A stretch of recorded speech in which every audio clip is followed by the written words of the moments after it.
In this Map Suite MVC Edition sample app walkthrough, we're going to show you how you can query back and get information about the actual column structure and data types of your underlying feature layer.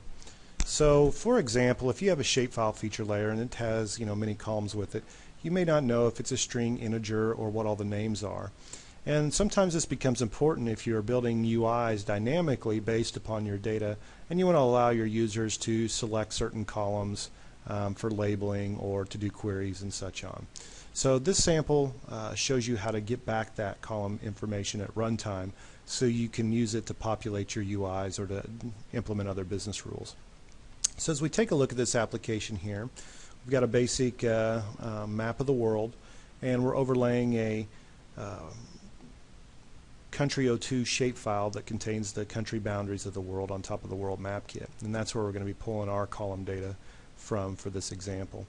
Over here on the left you can see we've got a simple grid, and in it we have the list of all the different columns in our shapefile, the length, and the data type. So you can see we've got strings with 2 characters to 40 characters, and here's an integer for the population and so forth. So you can see how this would be useful if you wanted to build a UI where your user picked what column they want to label on or do some dynamic things against your data. So let's take a look at the source code to see how you get this information. So we're going to take a look at the controller source, and here is where we're setting up the map for when the application loads. We're adding a world map kit there. Here's where we're loading our shapefile feature layer, so it'll be displayed on the map with the transparent color and the green border, and we add those to the map accordingly. And then down here is where we're actually doing the significant part of this sample application. This populate table is where we're going to pass in the shapefile feature layer and get back a data table of all the column information.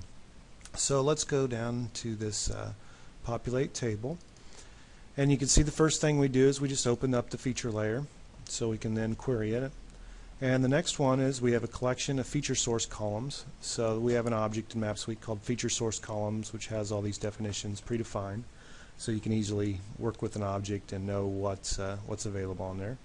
And to get the columns, all we do is call the get columns method off of the query tools API. So it's as simple as that to get all the column information on a feature layer into a collection. Once you have that collection in this application, we're actually converting it to a data table so it can be bound to a grid. But of course you can do whatever operations you like once you have it in that collection, whether it's populate a drop-down box or do some other sorts of binding to your UI elements. So this is just a real quick example to show you how to get that column information. I hope this sample app walkthrough has been helpful. If you have any questions, please feel free to contact us. Either by directly or by posting your questions on our discussion forums at ThinkGeo.com/forums. Thank you for watching.